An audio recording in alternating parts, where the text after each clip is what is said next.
Calls are closing in on former President Donald Trump as he faces his first official challenger in the GOP presidential primary. Last week, former governor of South Carolina, Nikki Haley, announced her candidacy, a bold move coming from Trump's first United Nations ambassador. Haley says she's pushing for a, quote, new generation of leaders. But someone who's touting new, she can't seem to differentiate herself from Donald Trump. And many still believe Trump will be the eventual 2024 GOP nominee. A new Quinnipiac poll shows Trump with a 42% lead with voters in the GOP primary, followed by Florida Governor Ron DeSantis and then Nikki Haley. But with the list of contenders expected to grow and his legal problems continuing to escalate, what can we expect Donald Trump to do next? My next guest would know best. Joining me now is Mary Trump, host of the Mary Trump Show podcast, author of Too Much and Never Enough, How My Family Created the World's Most Dangerous Man, and the niece of former President Donald Trump. Mary, I always say the niece of former President Donald Trump at the end, frankly, because the other stuff that you have done has been incredible, but you do have some really telling insight. So let's start with Nikki Haley. Interestingly, Nikki Haley was the first Republican to step into the line of fire by announcing her candidacy for the GOP nomination. She says there needs to be a new generation of leaders, but she just cannot seem to differentiate herself from Trump. Is she just a sacrificial lamb at this point until someone like, I don't know, Ron DeSantis officially steps into the fray?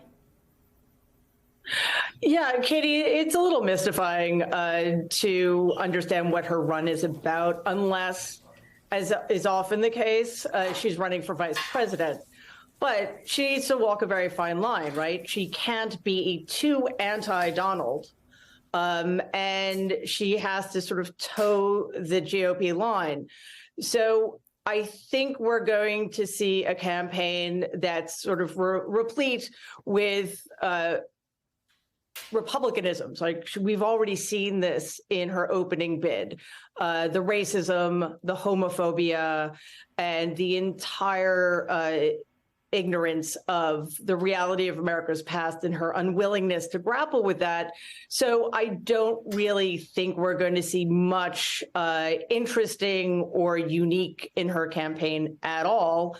And I think she's also opening the door for other candidates, which would be precisely what Donald wants. He knows that the bigger the field, the better off he is. Mary, the Dominion voting system's $1.6 billion lawsuit against Fox News for defamation has revealed that even marquee hosts like Tucker Carlson and Laura Ingraham at Fox News didn't actually believe Donald's big lie. Do you think Fox News viewers, who are frankly the ones that are voting for Donald Trump, do you think they're ready to have the scales fall from their eyes finally? No. And quite honestly, Katie, I don't know if they're ever going to hear about what is actually going on with the Dominion defamation case. Why would they? We know that after this information came out, hosts like Tucker Carlson were continuing to peddle the big lie.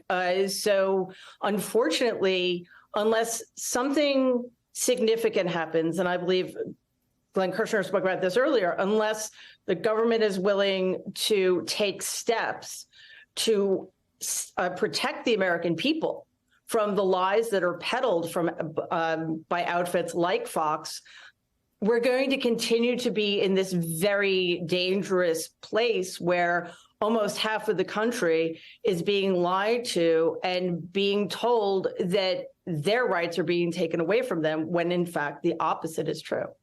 Yesterday, the Michigan GOP chose election denier and former Secretary of State candidate Christina Caramo to be their state party chair. Far-right extremist and Trump loyalist Caramo made headlines for her wild and very bizarre claims about the exorcism of demons and how evolution was a fraudulent theory. I mean, we laugh and we chuckle, but the reality is, Mary, what is this telling you about the current state of the battle for our democracy? I mean, we saw Trump fail with his primary candidates that he was pushing in the last midterms, but then you see somebody like this who's a Trump loyalist, and she won the state party chair in the state of Michigan. It tells us that the fight is far from over and democracy continues to hang in the balance. We can't let down our guard, which I think was the impulse after President Biden was thankfully elected in 2020, because look where we are now. Although people who were there on January 6th have been indicted and convicted and sentenced, the people who were in charge of organizing and inciting the insurrection are running for president, right? So there needs to be more pushback. As long as Republicans feel that becoming more and more extreme is the only road to power, that's the road they're going to continue to go down. And that is going to make the situation much more precarious for the country as a whole. Speaking of that road of extremism and the promise of power at the end of it, I firmly believe Trump will be indicted this year by Fani Willis, the Fulton County District Attorney. I think that'll be the first of many indictments that are to come.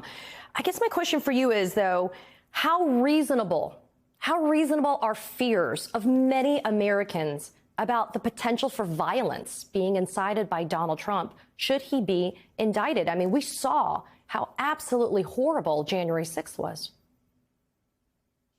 First of all, I appreciate your optimism. I have to be honest. I have my dark days where I'm not entirely sure that indictments are going to come. But if indeed they do, and I agree with you, the first would probably come out of Georgia.